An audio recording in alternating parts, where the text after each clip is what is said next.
नमस्कार, welcome to Bhartiya Defense Reporter. Indian ambassador to Russia Venkatesh Verma on Monday said that the outbreak of the coronavirus will not affect the deliveries of Russian-made S-400 air defense systems to India. The S-400 will be on schedule. The coronavirus will not be affecting the delivery of the S-400, Verma told Sputnik. India signed the $5.43 billion deal with Russia for the purchase of 5 S-400 systems during the 19th India-Russia Annual Bilateral Summit in New Delhi on October 5, 2018, for long-term security needs. Meanwhile, Verma also told Sputnik that India hopes to ink a contract for manufacturing of Russia's Komavka 226 helicopters next year. There are still some technical discussions regarding indigenization of production in India of the Komav 226 helicopters.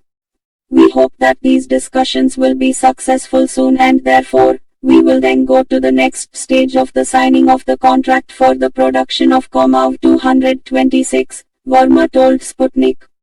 He further said that the defense industry cooperation will be one of the key areas of collaboration between India and Russia, and it will be addressed at the upcoming India-Russia Bilateral Summit. The Indian-Russian Bilateral Summit will cover all issues political, economic, trade, energy, and, of course, defense cooperation will be one of the main pillars of cooperation, Verma told Sputnik. We expect some very major announcements, including Russian support for the Make in India program of Prime Minister Modi. Russia has extended very positive support. We are very grateful for that, he added.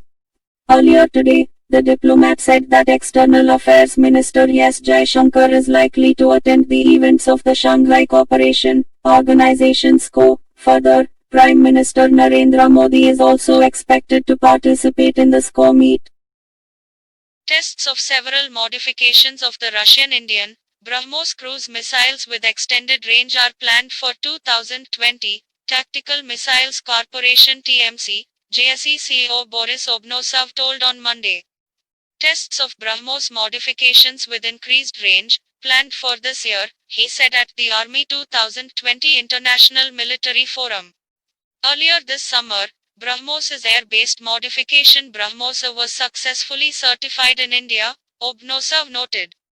Quite recently, on June 10, the air-based supersonic cruise missile obtained its first permission for use, provided by India's Semiluk certification agency.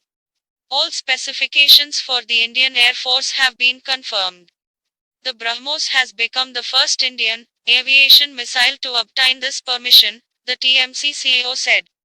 According to Obnosov, the BrahMos air-based cruise missile will significantly increase capabilities of the Indian Air Force. The BrahMos' launch range too. The target is 300 kilometers, while Su-30 MK jet fighters' range with air refueling is over 3,000 kilometers together. This provided Indian Air Force with a huge advantage in their actions in the Indian Ocean zone, Obnosov noted. The CEO highly praised the work of the Russian-Indian BrahMos Aerospace joint venture. This rapidly developing joint venture is one of the best examples of military technical cooperation, he underscored. India has expressed hope that the intergovernmental agreement (IGA) with Russia to manufacture spare parts of defense equipment here will be operationalized soon. Despite the complexities of the coronavirus pandemic, India felt it was very important for us to come and participate. In Army 2020 we would have liked to have participated with a much bigger delegation, Indian Ambassador to Russia DB Venkatesh Verma told Russian magazine New Defense Order Strategy. He pointed out that India would have liked its participation to be bigger at the exhibition, but at least there is some participation and this is of great significance considering the global situation. The Indian delegation at Army 2020 is headed by Raj Kumar, the Secretary of Defense. The forum, organized by the Russian Defense Ministry, is being held from August 23 to 29. Besides the exhibition, the forum is also hosting discussions among global military officials, researchers, and defense industry experts about the application of 3D technologies in designing, manufacturing and operating weapons and military equipment. The Indian Secretary of Defense Production held meetings with the Federal Service for Military Technical Cooperation FSMTC, Rosoboronexport and the Russian Deputy Minister for Industry and Trade Oleg Ryazantsev. The Russian Deputy Prime Minister Yuri Borisov and the CEO of Rostec Sergei Chemezhov visited India's pavilion on the first day of the forum. A number of issues were discussed.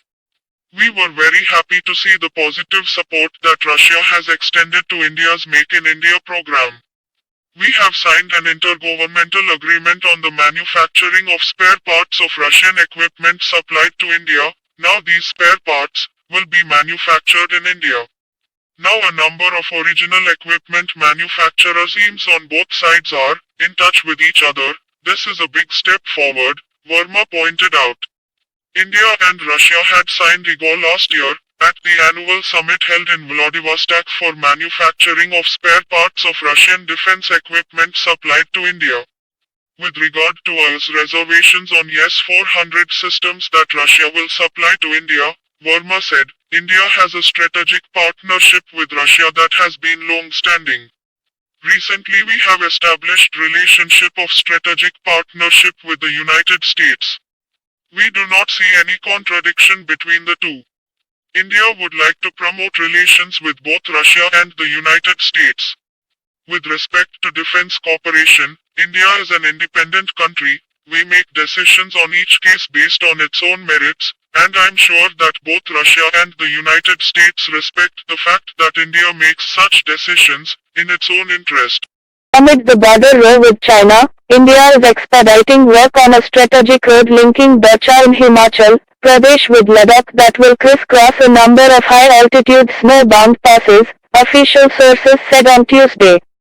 They said the nearly 290 km long road will be crucial for movement of the troops and heavy weaponry into the frontier bases of the Ladakh region and will provide a crucial link to the Kargil region. It will be the third road link to Ladakh after the other two roads, the Manali-Leh Road and Srinagar-Leh Highway. The work on reopening an alternative road to Ladakh from Himachal Pradesh has been expedited as it is a strategically key road, said an official on condition of anonymity, adding the project is expected to be completed by the end of 2022. The work on reopening an alternative road to Ladakh from Himachal Pradesh has been expedited as it is a strategically key road, said an official on condition of anonymity, adding the project is expected to be completed by the end of 2022. The sources said various road projects are being expedited for movement of troops to various key areas like Daulat Begoldai as well as Dipsang along the line of actual control in eastern Ladakh. The Border Roads Organization is also working on another crucial road connecting Ladakh with Dipsang Plains. The road will provide access to sub-sector North-East in Ladakh. The trigger for the standoff in eastern Ladakh was China's stiff opposition to India laying a key road in the Finger area, around the Pangong, So Lake besides construction of another road connecting the Darbak-Shayok-Daulat Begoldai road. The road in the Finger area in Pangong So is considered crucial for India to carry out patrols. India has already decided not to stall any border infrastructure projects in eastern Ladakh. Last month, Defense Minister Rajnath Singh reviewed the progress of various infrastructure projects that are under construction in border areas including in Ladakh region at a high-level meeting. In the meeting, he had instructed the Border Roads Organization to expedite work on the road linking Darcha with Ladakh, the sources said.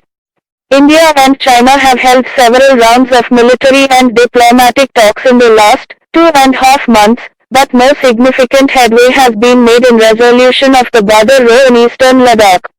The formal process of disengagement of troops began on July 6, a day after a nearly 2-hour telephonic conversation between National Security Advisor Ajit Doval and Chinese Foreign Minister Wang Yi on ways to bring down tensions in the area. However, the process has not moved forward since mid-July. The Chinese military has pulled back from Galwan Valley and certain other friction points, but the withdrawal of troops has not moved forward in Pangong So, Dipsang and a couple of other areas, sources said. In the 5 rounds of corps commander level talks, the Indian side has been insisting on complete disengagement of Chinese troops at the earliest, and immediate restoration of status quo-ante in all areas of eastern Ladakh prior to April. Even as both sides have been engaged in diplomatic and military talks, the Indian Army is making elaborate preparation to maintain its current strength of troops in all key areas in eastern Ladakh in the harsh winter months. जय माँ Bharti. Like और subscribe करना मत भूलिएगा। धन्यवाद।